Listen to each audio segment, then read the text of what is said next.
नमस्कार मैत्रिणींनो, सोप्या घरगुती रेसिपीमध्ये तुमचे खूप मनापासून स्वागत। आज आपण करणार आहे आंबट गोड चवीची गुजराती कढी।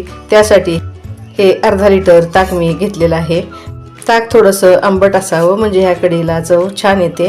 आता ह्यामध्ये टाकायला घेतले ह्या 2 हिरव्या मिरच्या, अर्धा इंच आलं आणि 6-7 लसूण पाकळ्या एकत्र ठेचून घेतलेल्या आहेत। मिरचीच्या तिखटानुसार तुम्ही याचा वापर करा।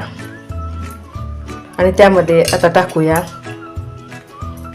हे 3 चमचे बेसन आणि हे ताक आपण आता एकसारखं हलवून ह्या बेसनमधल्या गाठी फोडून घेऊया।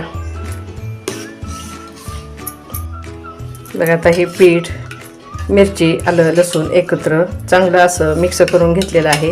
हे ताक फारच घट्ट आहे म्हणून त्यामध्ये मी अजून थोडं पाणी वाढवते आणि ह्या कढीची आपण आता फोडणी बघूया। आता ह्या कढीला आपण फोडणी देऊन घेऊया। त्यासाठी कढई गरम करत ठेवली, त्यामध्ये टाकूया हे 2 चमचे तूप।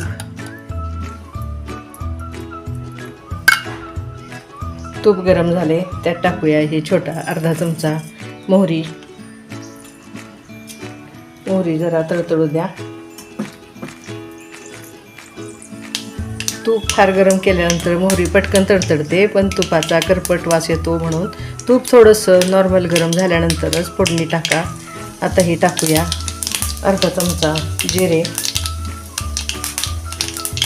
त्यामध्ये टाकायचं आहे हे 1 छोटंसं बदाम फूल, ह्या 3 लवंगा आणि थोडी दालचिनी, थोडा कढीपत्ता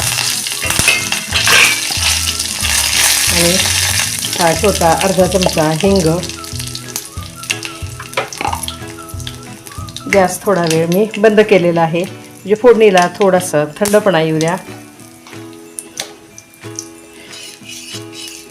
बघा फोडणी थोडी थंड झाल्यानंतर त्यामध्ये आता हे ताक ओतून घेऊया।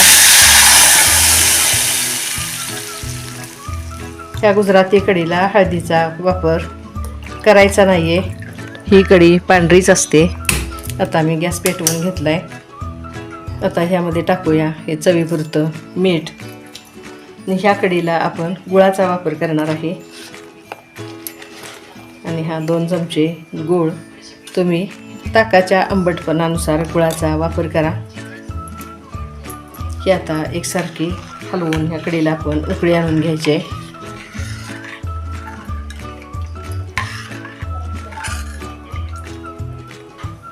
कढीला उकळी आल्यानंतर कढी फुटते म्हणून त्यामध्ये टाकायला आपण आता ही 1 चमचा कणिक घेतलेली आहे। ह्या कणकेमध्ये पाणी घालून ह्या कणकेचा मी घोळ तयार करून घेते।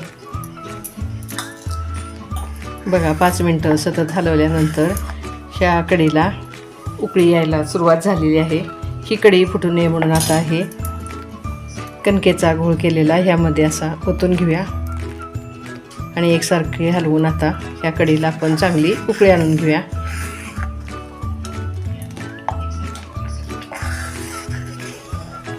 बघा कढीला आपल्या चांगली उकळी आलेली आहे।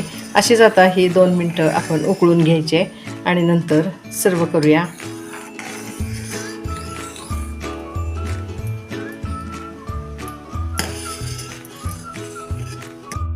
बघा मैत्रिणींनो, गरमागरम आंबट गोड चवीची अशी ही गुजराती पद्धतीची कढी आपली तयार झाली आहे। माझी ही रेसिपी आवडल्यास मैत्रिणींमध्ये शेअर करा, माझ्या चॅनेलला सबस्क्राईब करा, रेसिपीला लाईक करा। ही रेसिपी मैत्रिणींमध्ये शेअर करा। रेसिपी कशी वाटली मला नक्की कमेंट्समध्ये कळवा आणि ही कढी नक्की ट्राय करा। आता ही आपण कोथिंबीरीनं गार्निश करूया। अशाच वेगवेगळ्या चटपटी घरगुती रेसिपी घेऊन पुन्हा भेटणारच आहोत। घरचंच खा, निरोगी राहा। धन्यवाद।